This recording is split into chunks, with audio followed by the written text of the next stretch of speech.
Welcome to my Local History Project Plan by Brooke Miller. To form the basis of this Local History Project Plan, I will be following the events as documented by the Nepean Times. The Nepean Times was a newspaper which was published weekly in Penrith, starting in 1882. It was regarded as the popular independent organ for the people. The edition from the 13th of November 1915 is the one I will be dissecting for this project, as it rode the waves of enthusiastic support in regards to the war. The Nepean Times gave detailed descriptions of the welcome given to the Cooeys as they arrived in Emu Plains and Penrith on the 9th of November 1915.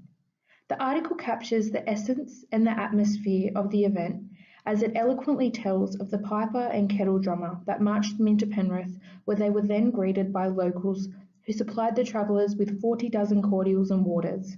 It describes the main street decorated in bunting with banners and support wagons. The local community I have chosen to base this local history project plan on is Penrith. Penrith is located in Greater Western Sydney, approximately 50 kilometres west of the CBD. Sitting on the edge of the Cumberland Plain, the Nepean River forms the western boundary of the suburb. First inhabited by the Darug tribe, the city itself was founded in 1789 by Captain Watkin Tench when he arrived at the Nepean River.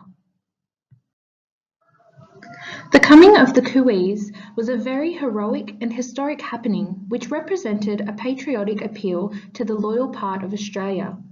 In July 1915, Penrith's community held celebrations to welcome the men to their city, with their main aim being to recruit men to fight in the current war. For this local history project, I will be utilising a variety of sources, both primary and secondary in nature. The primary sources used for this project will be inclusive of historical documents from the period of time collected from trove.com. The newspaper articles will build the basis of understanding of what was happening in Penrith in 1915. HLRV, the Historical Lands and Records Viewer, will also be used to show us the kinds of terrain and areas that the march would have taken place in as they crossed the parishes. The secondary sources used for this task will come largely from websites like that of the Penrith City Local History page, which is located on the Penrith Library website, where we can get an essence of the daily life, creative heritage, business and industry, health, law and order, local government, and the people who lived in Penrith during this important time in our history.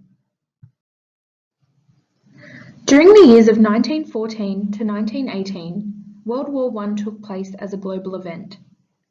The war evoked many notable scenes and manifestations of ardent patriotism. To tie this local history project together, I will be aiming to determine to what extent the everyday experiences were being shaped by the social, economic, and political circumstances of the nation.